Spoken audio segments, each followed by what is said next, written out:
One very important thing to us that isn't talked about enough is just the culture of the startup.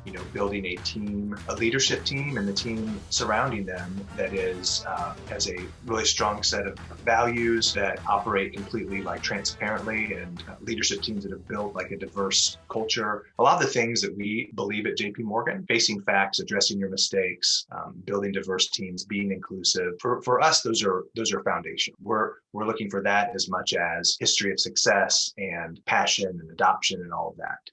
And so that's a very critical ingredient that I don't think we talk about enough. The companies that I've seen succeed, often the leadership team has obtained very specific knowledge around a pain point and an inspired view on how to solve for it. And the ones that I've seen fail they don't have that foundational knowledge of the very specific knowledge for the area that they're going after, and a very inspired view of how to fix it. So I love hearing founders' origin stories. That often tells me a lot about how they came to focus on this very specific innovation. The other, if I were to give some things to think about, the path to success is not a straight line. That's been said a lot. And so you have to be flexible and think about when it's right to pivot.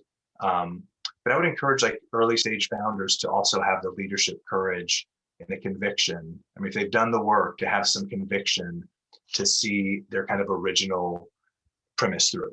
And I've seen several mid to later stage startup companies fail based on their complete openness to pivot in a dozen different directions based on buyers. And so that can really, as it can dilute your focus. And it doesn't, when I think about the leadership team that I would like to hire from a fintech perspective, I'm more interested in those that have done the work. They found the area they want to focus on. They've got conviction about how to work on it. It's great if they're open to, ideas, but as soon as you start chopping up the solution and not staying pure to the original vision, I think you can really dilute the value proposition and the focus of the company. Mm-hmm. And I think banks, you run that risk when you think about banks as a sales distribution partner.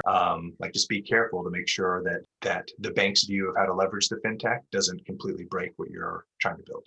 I think predominantly a lot of startups are focused on a niche area, but not all of them. Some of them we've seen some skyrocket and go after very big market opportunities. But I would argue that before you go to large banks, think about how you can deploy a direct to business or direct to consumer model to test product market fit and to prove out some of the unit economics. What's your total addressable market? What do you think that the long-term value, the LTV is of the customer base? What do your client acquisition costs look like if you're deploying something digitally? So having some view of what those kind of SaaS metrics look like for your business, and I think doing that plus building the team and the controls that you need from a risk and regulatory perspective, and making sure that those are ironclad. I'd recommend doing all of that before you think about a bank as a sales distribution partner.